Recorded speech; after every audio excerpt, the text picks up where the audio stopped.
Salut à tous, j'espère que vous allez bien. Soyez les bienvenus sur cette page dédiée à raconter des histoires réelles qui ont été vécues au quotidien par la plupart des personnes autour de nous. Alors cette histoire que je vous conte aujourd'hui m'a été envoyée par un abonné et qui souhaitait que je la partage avec vous. Alors, n'hésitez pas de liker, de partager, de commenter si l'histoire vous a intéressé. Alors que Thérèse était déjà âgée de plus de la quarantaine, celle-ci désespérait de ne point avoir pu donner une descendance à son mari, ne sachant guère qu'elle n'était aucunement la cause de cela. Mariée depuis l'âge de 20 ans à Philippe, la cinquantaine, le couple pleure tous les soirs pour ce manque d'enfants dans leur concession. Cependant, c'était sans que Thérèse ne sût la fourberie dans laquelle elle avait été depuis des lustres. Il fut un jour, alors que la dame Thérèse rentrait d'une de ses marches aux environs de 21 heures, une petite voix de nourrisson essoufflée et presque époumonnée par l'intensité des pleurs l'alerta. Elle suivit ainsi la direction où menaient les pleurs et fit ainsi la connaissance d'un beau petit ange d'à peine quelques jours abandonné à lui-même dans un bac à ordures. Le cœur de mère de Thérèse recueillit ce bébé orphelin et c'est ainsi qu'une seconde chance de vie lui fut accordée. Croyant être l'exaucement de ses prières, Thérèse était très heureuse de ramener ce bel ange dans sa maison et voulut avec joie partager cette nouvelle avec son époux. Malheureusement, à sa grande surprise, Philippe n'accueillit guère cela avec gaieté. Il fit montre de froideur et d'indifférence suite à l'annonce de cette belle nouvelle de sa femme. Choquée est-elle qu'elle lui demande « Mais, mon chéri, pourquoi n'es-tu pas content pour nous ? Voilà une occasion pour nous de devenir enfin parents. Tu sais combien j'ai rêvé de pouvoir donner la vie, bien que ce ne soit point mon propre sang. Je veux de cet enfant pour faire de lui mon bonheur et ma joie. Je ne suis pas d'accord avec cela, dit-il. Pas chez moi des bâtards ou des sans-abri. Je ne sais rien de la descendance de cet enfant, de ce qu'il peut avoir comme esprit. Je refuse qu'il reste dans ma maison, répondit-il à sa femme. Thérèse en pleurs lui dit « Ça te plaît donc de me voir souffrir tous les jours face aux moqueries et aux insultes dont je fais face au quotidien? Tu n'as donc pas pitié de moi, Philippe? Jusqu'à quand vais-je devoir attendre avant de pouvoir adopter un enfant? Ne t'ai-je donc pas donné toute ma vie comme ça? Si c'est ton argent que tu ne veux pas dépenser pour les soins de cet enfant, avec les miettes que j'ai, je les lèverai. Mais je ne peux pas me séparer de lui. » Philippe en colère lui demanda « Et donc, tu voudrais me défier ?» Thérèse, toute triste, lui dit simplement « Je veux être mère. Comprends-moi, s'il te plaît. » Malgré les lamentations de sa femme, il lui répondit « De toutes les façons, je ne dépenserai pas un centime sur lui. Tu as décidé de l'élever, alors ne me dérange jamais pour quoi que ce soit. » Elle était si contente, malgré le refus de son mari. Les simples paroles qu'il lui dit égayirent son cœur. Elle le remercia grandement d'avoir accepté qu'elle puisse garder ce bébé. Thérèse se réjouissait de pouvoir garder son ange trouvé et se disait qu'avec le temps, Philippe allait finir par changer d'avis et aimer cet innocent. Elle se précipita alors de nettoyer le bébé et vit ainsi qu'il s'agissait d'une fille. Elle lui donna ainsi le nom de Merveille, symbole de bénédiction divine. Cette merveille que Dieu lui envoya après plus de 20 ans de désespoir. Quelques semaines plus tard, l'euphorie de la nouvelle maman était si intense du fait de ce nouveau titre qu'elle pouvait désormais s'attribuer et décida ainsi d'organiser un petit festin pour célébrer la présence de sa merveille dans sa maison et dans sa vie. De plus, c'était l'occasion de la montrer officiellement à tous ses proches et connaissances.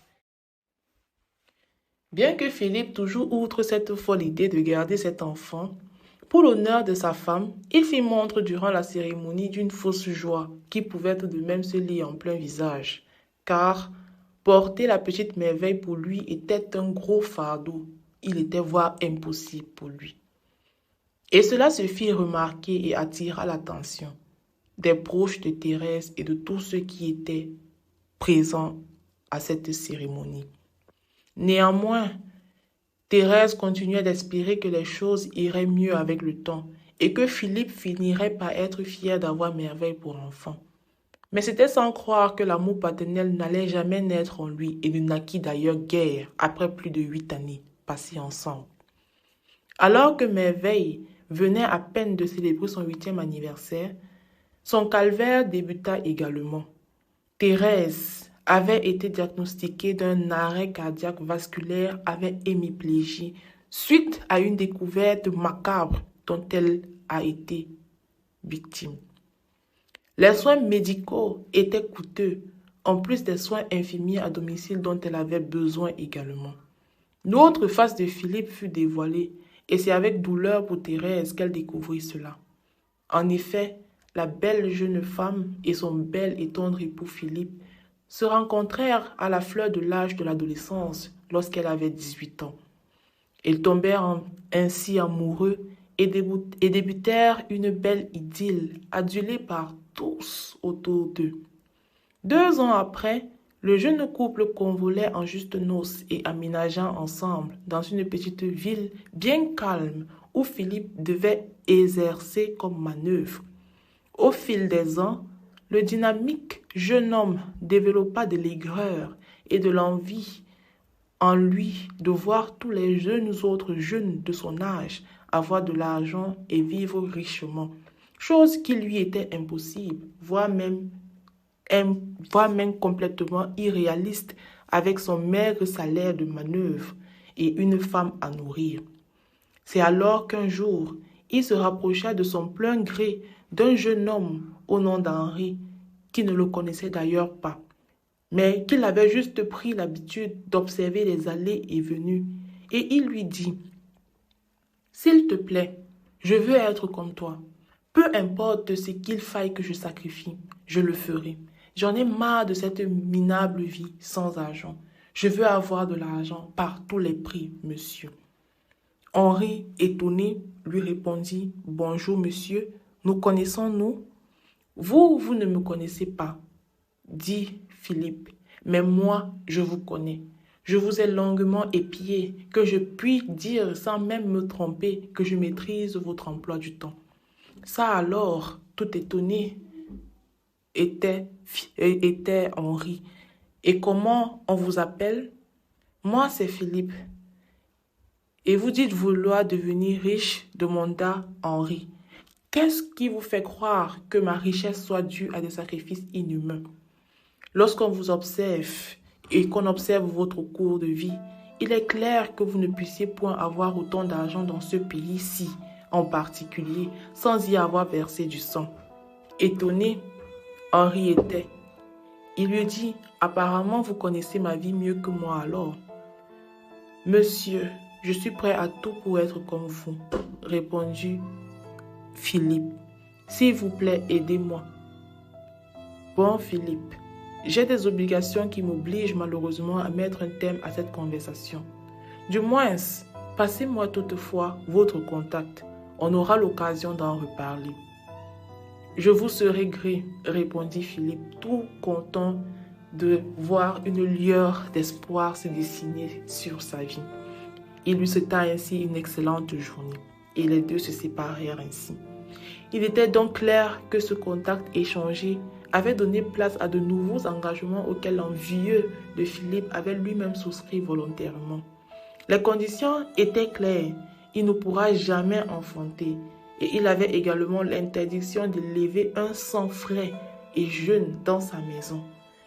À la suite du pacte signé du jour au lendemain, la vie du jeune couple changea. Thérèse ne s'était jamais doutée et elle avait toujours aimé et adulé et même respecté son mari comme au premier jour. D'autant plus que ce dernier ne laissait jamais aucun soupçon. Car pour les prières matinales, comme avant, il les faisait toujours. Il allait à l'église comme tout bon croyant et il s'y attelait d'ailleurs. Pour toute œuvre libérale et humanitaire, il y apportait toujours son apport. En gros, personne n'aurait pu le soupçonner, hormis un véritable homme de Dieu rempli du véritable Saint-Esprit. L'entêtement de Thérèse de garder Merveille dans leur demeure avait donc occasionné de graves conséquences auxquelles Philippe était contraint de répondre.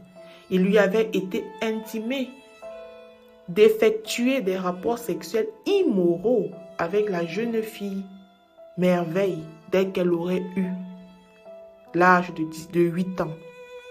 Malheureusement pour la pauvre Thérèse, un soir, en rentrant assez précipitamment à la maison, après s'être rendu compte en chemin qu'elle avait oublié son portefeuille sur le chevet de son lit, à peine avoir traversé la porte centrale de leur concession, elle est tout de suite paniquée et apeurée par les cris violents et douloureux de sa fille.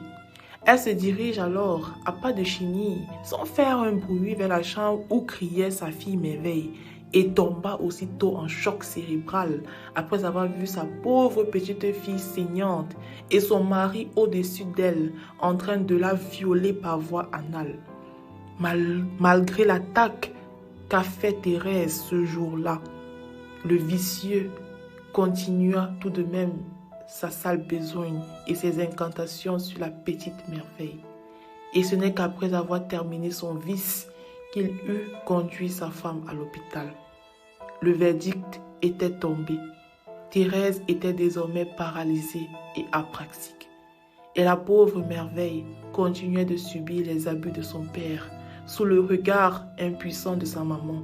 Seules ses larmes ne pouvaient que témoigner la profondeur de sa douleur et de son dégoût, bien également de son regret. Elle regrettait d'avoir eu à adopter cet enfant pour lui faire vivre cela. Elle était devenue comme des prisonnières dans leur propre maison, qui était auparavant un paradis pour toutes les deux. Malheureusement, au bout de quelques mois, la pauvre Thérèse crépassa. Et c'est ainsi donc que débuta la véritable descente aux enfers de sa pauvre petite fille, Merveille qu'elle laissa derrière elle.